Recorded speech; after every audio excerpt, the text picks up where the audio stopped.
this isn't going to be a bad session, right? This is literally just going to be what we saw in this game. And it's just so crazy to me that the parallels between one literal bad throw and then another throw that you're just like, wow. And I think that's what encapsulates the Jimmy G experience. So we're going to start here.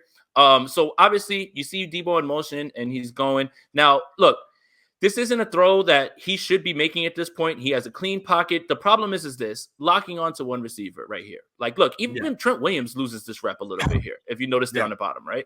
Yeah. So he's got a guy barreling down on him a little bit. But look.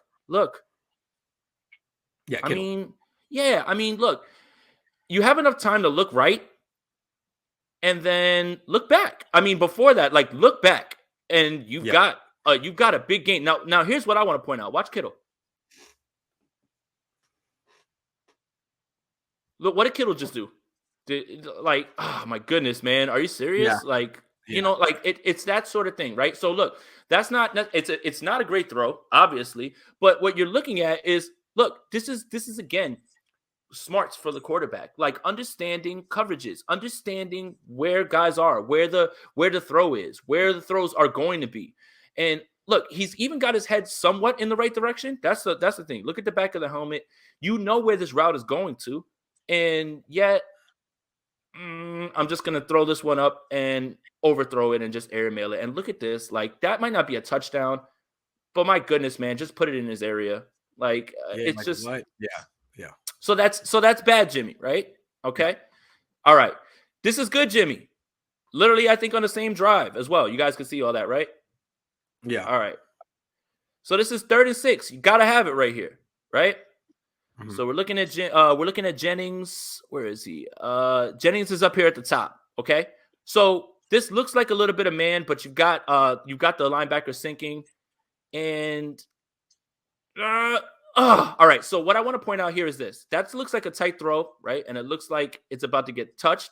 But here's what Jimmy did great here is he looks left and he holds the safety in the middle of the single high just for enough time to let it rip and get it in there on 3rd and 6. And that's a big target. So you put it in a place that he could only get it, right? So, but you're going to see it from this angle better, okay? So you recognize that the single safety is there. And watch his head, watch the back of the helmet.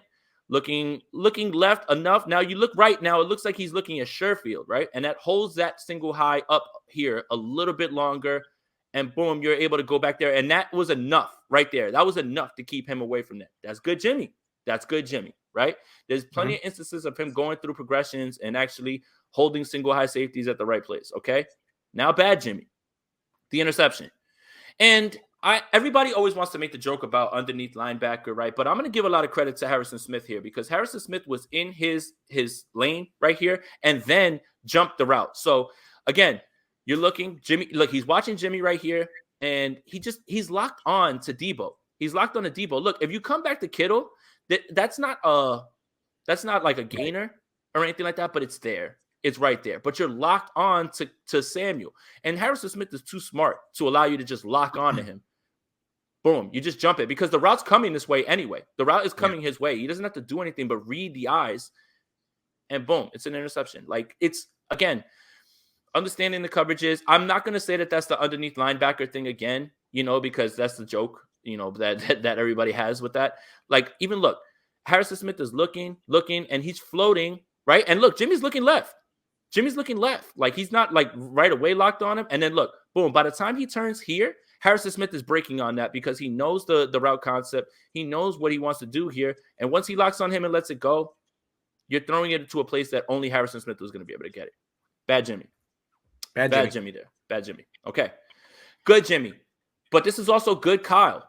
And what I want to point out here is that this is a very, very quick throw. It's not going to, knock your socks off or anything like that. But these are the sort of throws that Kyle feels confident setting up for Jimmy Garoppolo, right? We got Charlie Warner down here. That's Grant's favorite tight end.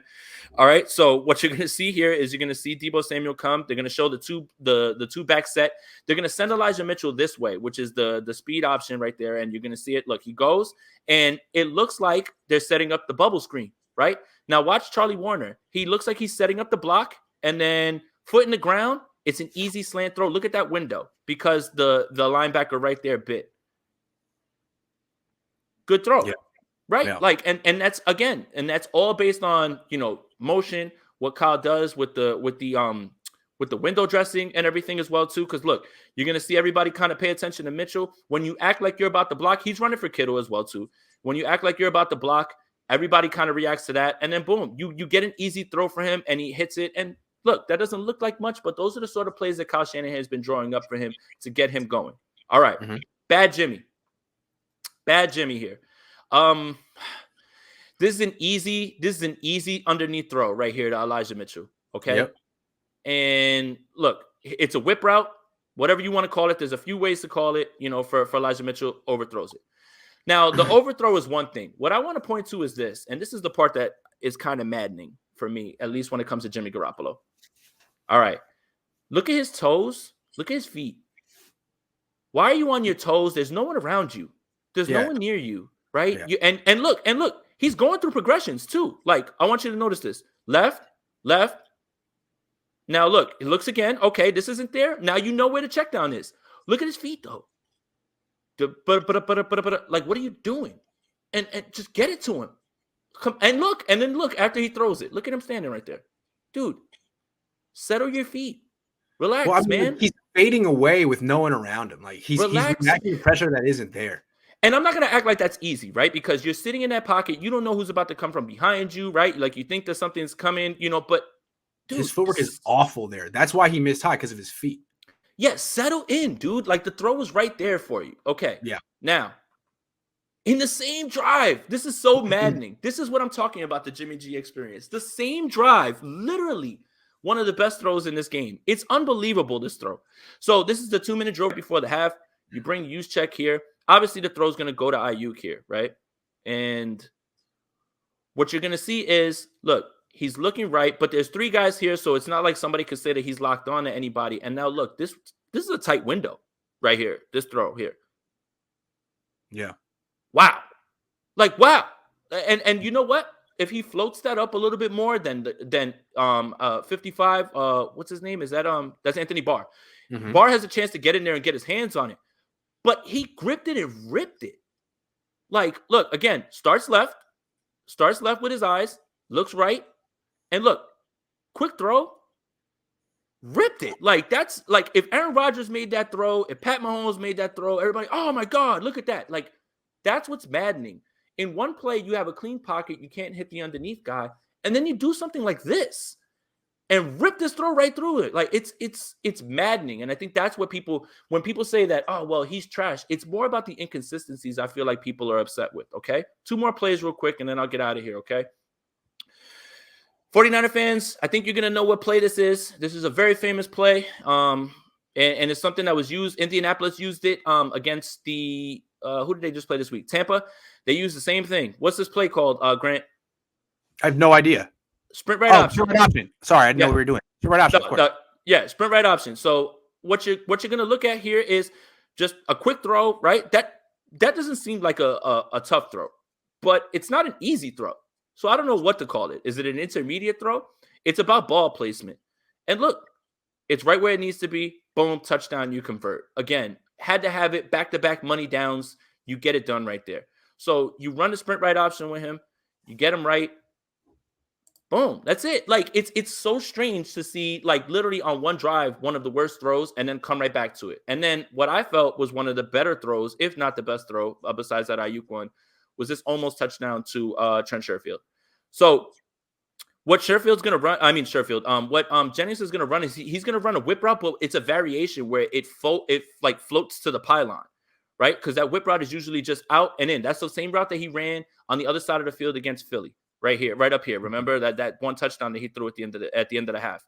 And look, good play by Jennings here. Look, beats his man, balls up, and he makes the adjustment. And I mean, people say that it was a touchdown. Obviously, it just wasn't a touchdown. If I could nitpick this throw, which I guess I shouldn't because they're just going to call me a Jimmy Garoppolo hater, is if he puts it towards the pylon, the back pylon, the corner pylon, it's a touchdown, like a hands down, and he doesn't have to make this play. But it's still a great throw. Just a little, put it on the end, put right. it on the, yeah, you don't need to put it out on the sideline like that. It's still a great throw, right? So I guess, like, the whole point of all this, and I'll stop sharing right now. The whole point of all this is more just, I think that people need to the whole Jimmy Garoppolo is trash thing is like, okay, he's not trash. I think you're just frustrated with the inconsistencies, and the inconsistencies are pretty glaring. Like, it's so up and down. Like, literally on the same drive, you can get that throw to Elijah Mitchell that was anybody should be able to make. And then he literally rips that throw to Ayuk. And then when he's running sprint right option there, ball placement's perfect. It's those inconsistencies that I think the 49er fans are more upset with. And I feel like that's the gripe you should have in terms of, like, Jimmy's never trashed an entire game. After the interception, Kyle Shanahan went and he talked to him and whispered sweet nothings in his ears and nothing but great affirmations. Like, you're great, man. I love you. You're such a good quarterback. I believe in you. And he went back out there and he played better. And that's what you saw in 2019. After interceptions, he went back out there and he played a little bit better. But I think that this game, if anything, was more of an example of the inconsistencies than I can remember, at least in these last few games, especially during this hot streak that he's on right now. All right. Now, I feel you on that. That was a really good presentation. Now, I'm not a Niner fan. I have my own issues with Jimmy, and the inconsistency is part of it. But I think my biggest issue with him, not my biggest issue, but one of my big issues is like when people point to his best games, they always point to New Orleans, right? Why? Because he made big time throws down the field in that game. He did. And they put him on. He made one. He made one big time throw down the field in that game. And then the best throw in that game for me in that game was that slant that he ripped to Emmanuel Sanders while when the defender was converging on it. But I mean, I'm sorry, I didn't mean to cut you off. But I mean, he makes those throws every week. That throw was new for him. And then he did it the next week against the Rams, and people were like, oh, snap. And then they called it for him in the Super Bowl, and he missed it by 5 yards. And to me, he hasn't thrown the pass. He really doesn't cut it loose anymore down the field, and that's mental. I mean, he can. His arm isn't that weak. So that's a problem with me. That's a problem for me. Kyle doesn't call them either. Well, I mean, I wouldn't either with Jimmy Garoppolo because he doesn't want to throw him. That first example of Kittle screaming wide open that way, it's like when Kyle sees you miss that and talking about your progressions, he just rips it out of the playbook. He's like, all right, we're not going back to that. Fine. Yeah, all right. Fine. We're not going back to that. And I think that's the problem more than anything. It's not that he can't rip it. It's that Kyle's like, he's not going to rip it, and I don't believe that he can, and that's the problem. The one time he basically shamed Jimmy Garoppolo into throwing the ball was in Chicago, and he did it, and he hit it. But really, it's been like 3 or 4 of those throws this year, and it's kind of strange because he used to throw the ball. In 2019, he did it. He did do it, and I think this is still, He did it. He did it in Minnesota too. Like I said, he took him to the sideline. He gave him a bunch of affirmations. Like, this is me paraphrasing basically what Kyle told him on the sideline. Hey, shake it off, big guy. You're great. We love you, man. And I think you're going to be fine. Let's just go back out there and shake it off. That's what I think Kyle said to him.